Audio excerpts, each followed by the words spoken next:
Welcome to Roundabout Oxford, a podcast from the University of Mississippi Libraries. This is Elizabeth Batt. In today's episode, I talk with two Oxford moms about parenting resources available here in our own backyard. First, we hear from Kenya Wolff, who is the co-director of the Graduate Center for the Study of Early Learning, about the center's advocacy work on behalf of educators and young students. She also offers advice for local parents weighing their childcare options. Later, Katie Lee Mullins talks about the North Mississippi Childcare Resources and Referral Center, where she serves as the coordinator for professional development.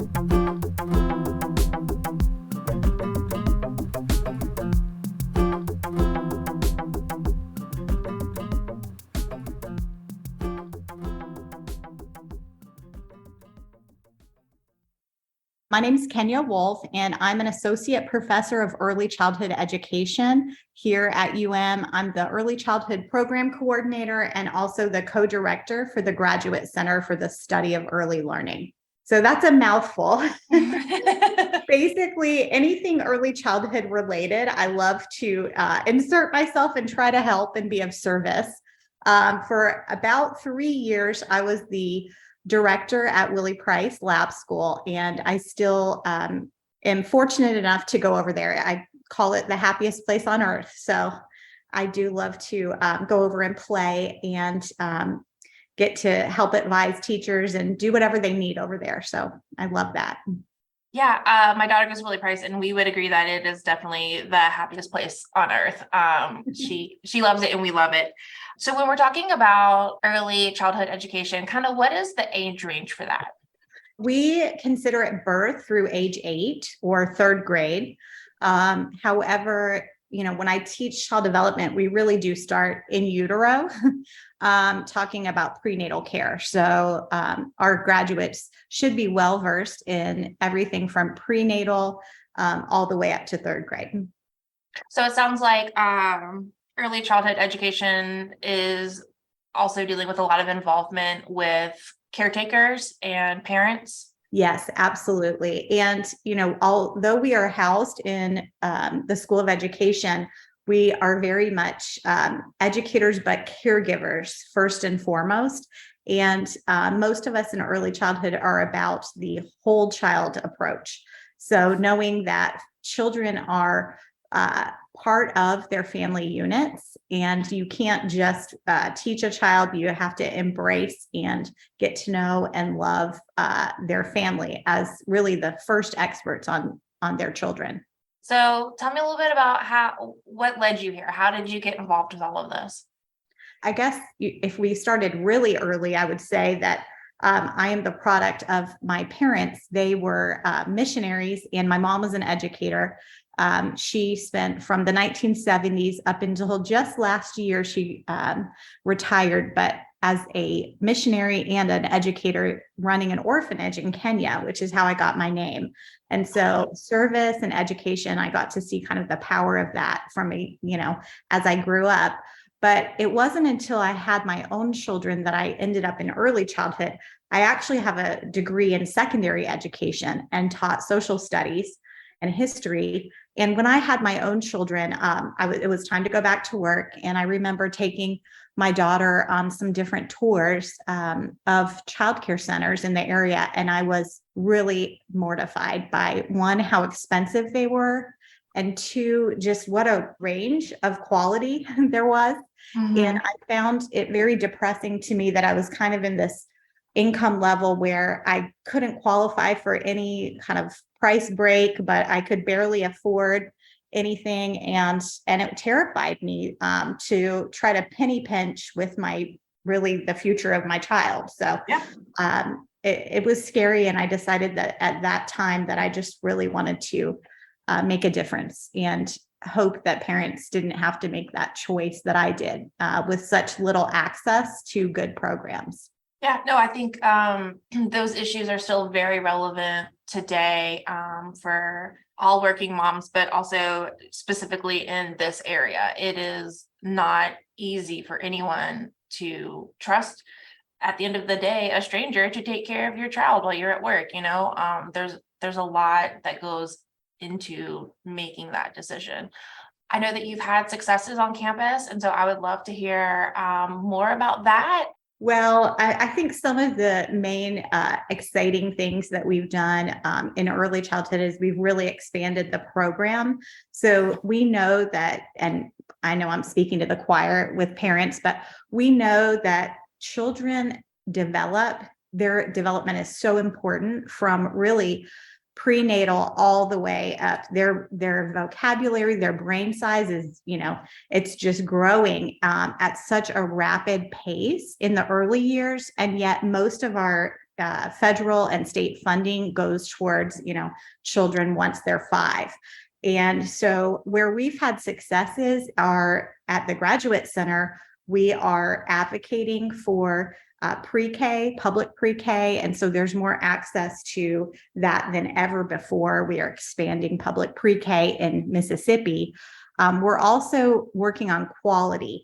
And so at Willie Price, we work to get accredited. At least in higher ed, we know what accreditation is, but most parents don't realize kind of what that means for a childcare center. And really, it's about quality. NAEYC, so the National Association for the Education of Young Children. It's a national accrediting body. It is also our professional group that sets standards for what quality childcare looks like in best practices. So we went through that about, 6 years ago. And we are just going through reaccreditation right now. But basically, we have to prove that we have quality educators. So our teachers over there are certified. We also have wonderful low ratios. So that means there are multiple adults in the class, each classroom. We're not just packing them in to make money, but, low ratios. We also have a real research-based curriculum where you might go and just see play, but it is very intentional play. And of course, play is the work of childhood. So when you see children at play at Willie Price, you might just think that it's fun and happy, and I hope you do. But there's so much going on when children are playing. And we set up the environment to enhance that play. When they are in dramatic play, they are learning vocabulary skills. They are learning how to play with each other and cooperate. They are learning higher order thinking when they're building in blocks.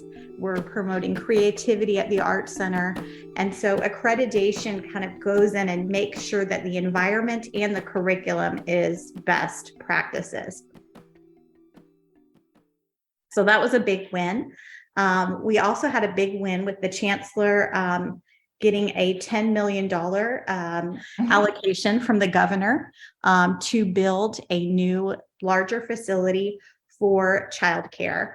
And we are just, waiting and so excited and have a very long list of things that we hope for that new facility to embody when it comes to fruition. It's very needed. No, absolutely. That has been something that I've come across looking for childcare options in Oxford, is that they're limited daycares, but even more so those who will take infants. A lot of them won't start till toddler or preschool. I know people that have, gotten on the wait list before they even got pregnant and yet still had challenges. But there definitely seems to be support for family friendliness on campus, not just for parents with infants, but just parents in general. Do you feel like that's kind of always been the culture at Ole Miss, or do you think that's something that's being nurtured because of what everyone went through with COVID? Ooh, well, I'm glad to hear you've had a positive experience. I know I've been on different working committees over the years, and there have been real advocates for things like making sure we have places and spaces for breastfeeding on campus, that we have areas in the library, which you may know more about that than I do. So I do think that there is, and certainly there are standing committees that are aware of, issues of parents, and, there are women's issues, but I always want to point out that, families are made up of more than just women, but there are those very supportive committees that are working on issues to make our campus more family friendly.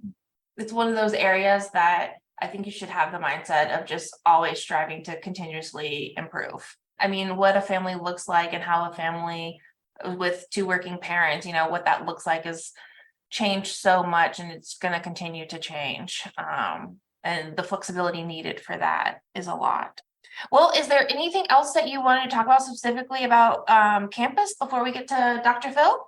Well, I'll put a plug in for a couple family-friendly resources that I didn't mention. Yes, so please there do. is that at Insight Park. This is a grant that we won through the Graduate Center for the Study of Early Learning. And it is a resource and referral center for parents, families, and children can come with their family members to pick out age-appropriate play things. There are trainings for not only childcare workers, but parents.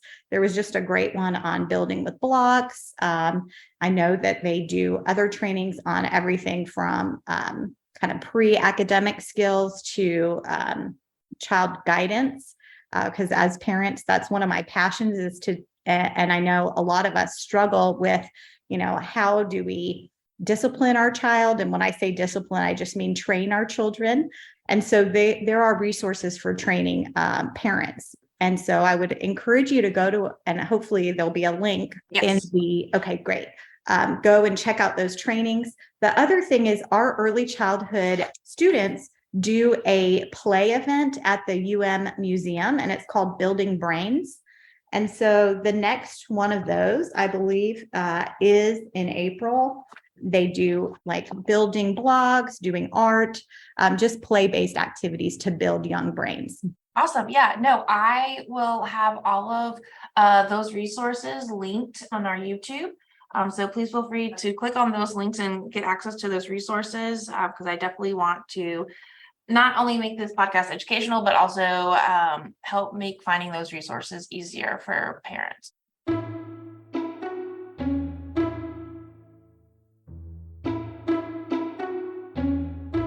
Those of us who are faculty and staff at Red and Blue newsletters was highlighting that Kenya and one of her colleagues, Kathy Grace, were on the Dr. Phil show. Yes, that was a little surreal. It's not every day that we are asked to be on national television.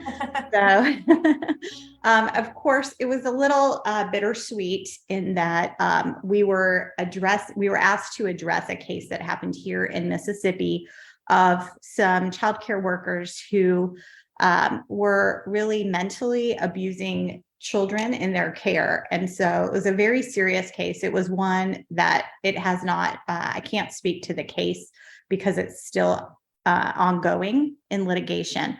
But I will, just share that if you get a chance to watch the episode as a parent, it is very hard to watch. But Dr. Grace and I felt that it was important for us to do the Dr. Phil show because there's really a crisis in access and affordability and even quality in childcare right now. And so we felt like it would be a great way to bring awareness to the issue and also to help parents know what to look for in a quality childcare center. So can you share some of those kind of tactics that you share with parents of what to look for in daycare? Absolutely. So one of the things that I mentioned earlier is I went into this field because I visited some really terrifying childcare centers, some that smelled, some that were multi-age. And I actually witnessed a child walking around eating a bag of chips and shoving chips into an infant's mouth. I mean, I was just mortified. And so I decided that I wanted to make a difference. And so one of the things you want to do as a parent, obviously you want to make sure that the child care center is registered. Even if it is a home child care center, it should be registered. And that just means that it's licensed and there are minimum standards that they follow. That does not mean that it is necessarily of, best practices, but minimum safety standards, like having background checks for all employees. But then also there are some mandatory child abuse trainings that have to be done by those child care providers. You also want to make sure that the childcare doesn't have just a revolving door of staff. And so that's what we did talk about that with Dr. Phil, because right now, with the staffing crisis, many childcare workers are paid at minimum wage. And so it is, there can be centers that are a revolving door. And that is so unhealthy for children because, as you can imagine, they are getting attached to that caregiver. Mm-hmm. And for them to be, a revolving door, that's definitely an issue. So you want to make sure that the center has a open door policy so that you can visit at any time. And that's really important because, sadly, there are some centers that just don't follow ratio or aren't as, up to par as what they need to be. And so if you come at different times and they're welcoming you and you're able to see, for example, if you go to Willie Price at any time of the day, you should be able to see children happy, healthy, protocols, safety protocols, and others being followed. So ask for that open door policy. Also ask what kind of training their staff have. They don't have to have a degree at every place, but do ask because, that will definitely indicate the quality. Also ask what kind of curriculum they follow. They should post lesson plans, and the lesson plans aren't going to look like what they look like in 4th or 5th grade, but there should be planned activities. Toys should be clean. Healthy food should be served. All of those things matter. And more than anything, just follow your gut. I think one of the most detrimental things that can happen is when caregivers speak harshly to children or discipline in inappropriate ways. And so ask what their discipline policies are, because if people aren't trained on young children, they need to know, that you can't expect a 2-year-old to sit still and listen to a story for 45 minutes. But if they're not trained, they may have that harsh expectation. And so find out what their expectations are in the classroom. Do they match your beliefs about children? Are they age-appropriate beliefs? And you are the expert. If you don't have a good gut feeling, you're the one in charge of protecting your child. And ultimately, it's up to you to make that call. And a follow-up question to some of the advice you offered, how can parents track that the daycare that they're looking at is registered? Oh, that's wonderful. So we do have a state, and this is state by state, licensing agency that they are required to register with. And then any violations of licensing are posted on the website. So I will give you that link to also have so that parents can go to that and type in, usually you can type in your zip code and it will pull up centers. And that's a really nice way to make sure that, you want to look for a center that does not have a lot of licensing violations. Now, it is normal for, I was a director for many years, even in other states, and we had to self-report some things. Children will get injured sometimes, and it's outside of anyone's control. So you might see something on there, but then investigate. Okay, this child got hurt on the playground. What happened? And you can even ask when you go to tour, say, hey, I saw this on the website. What happened? And that director should be able to be very open and transparent with you. I have a child who is a daredevil, so I totally understand. Sometimes they are just way too quick for you. For parents at Ole Miss and in Oxford who are listening to this podcast, what would be your last bit of advice for them? Oh, wonderful. Well, I think this is going to sound very cliche, but as someone who has teenagers now and a child who's 21, it goes so fast and it is so precious.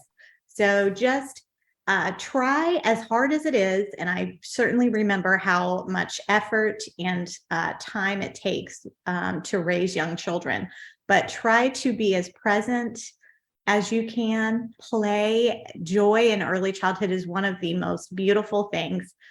So get outside, get out some bubbles, those old fashioned balls and jump, hula hoops and jump ropes.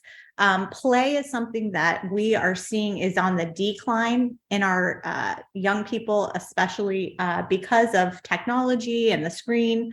Here in Oxford, and I don't get paid by them, but there's an organization called Wonder Walks, and I'm not sure if you're familiar with them, but they do amazing hikes out into the woods, and families can go together, or you can drop your child off, but they do exploration outside.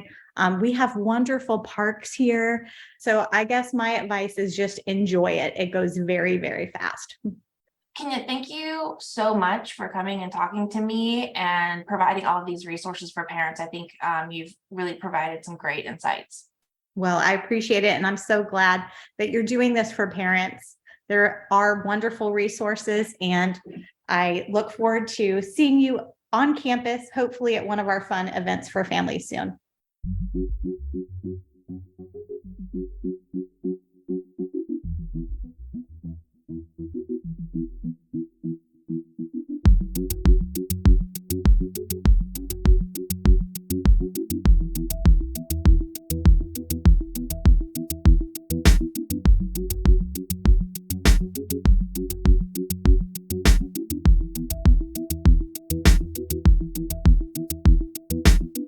All right, so my name is Katie Lee Mullins, and I am working on my EDD in early childhood education. And I'm also a parent to a 2-year-old, my son, and I'm a single mom. I work on campus at the North Mississippi Childcare Resource and Referral Center, and that's a little bit about me. So the Resource Center is new to campus, right? It is. It opened back in June. I was not hired yet, but Dr. Kathy Grace and Dr. Gina Puckett and Hannah Sanders, they opened it back in June. And then I was hired at the end of November as the coordinator of professional development. Awesome. So since it is new, most of us who are listening to this are probably unfamiliar with the Resource Center. Can you kind of tell us a little bit more about it and then your role there? Yeah, absolutely. So here we try our best to provide access to educational resources for parents and child care workers and teachers of children birth to 12 years old, and then try to help families with special needs. We provide parents and teachers with information on social services, community support, job and education opportunities, and then childcare availability. But kind of my role is I provide on-site coaching and technical assistance for local childcare centers. So there are about 8 counties that I cover. And if someone needs some professional development or some technical assistance, some coaching, then they would reach out to me, and I'm a free resource. So then I go to the childcare centers in the 8 kind of surrounding counties and provide that for them. They can get contact hours and things like that. We also have a huge lending library here that has so many resources such as Lakeshore and Kaplan educational resources, manipulatives, materials. So, if a parent comes in or a teacher comes in and they say, my child or my students are needing to work on this skill, then we can help pull a game or some sort of manipulative that's hands-on and developmentally appropriate for them to check out. We also have kind of a mock daycare center area classroom set up. And we have our great program manager, who is Hannah Sanders, and she's a master's student. She gives amazing tours, and she gives them to students, she gives them to teachers, and she gives them to actually classes around campus that are in education. Wow, that sounds incredible. For parents who are interested in the Resource Center, what do they need to do to be able to check out or access the resources?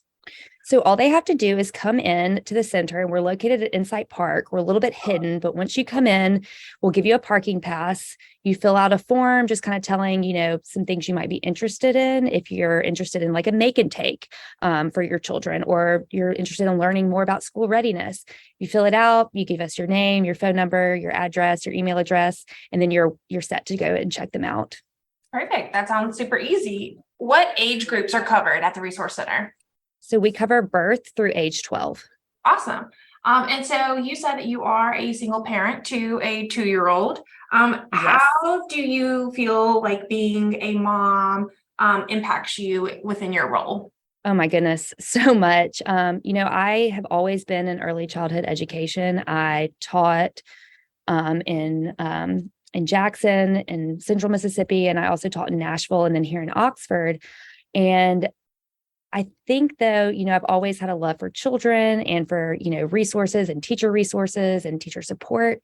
But I think when I began this role and going into different childcare centers and just seeing, what children were doing and how they were kind of, this is the foundation. We're laying the foundation. It made me much more aware of what my son was learning, what was a good fit for him in a childcare center and what wasn't. And that's been hard because, going into some childcare centers and then going and trying to look for my son a childcare center has been tough. So, we're on our third or fourth one right now, but I think that's good because a lot of parents don't really know what to look for in a childcare center, and it has really heightened my awareness.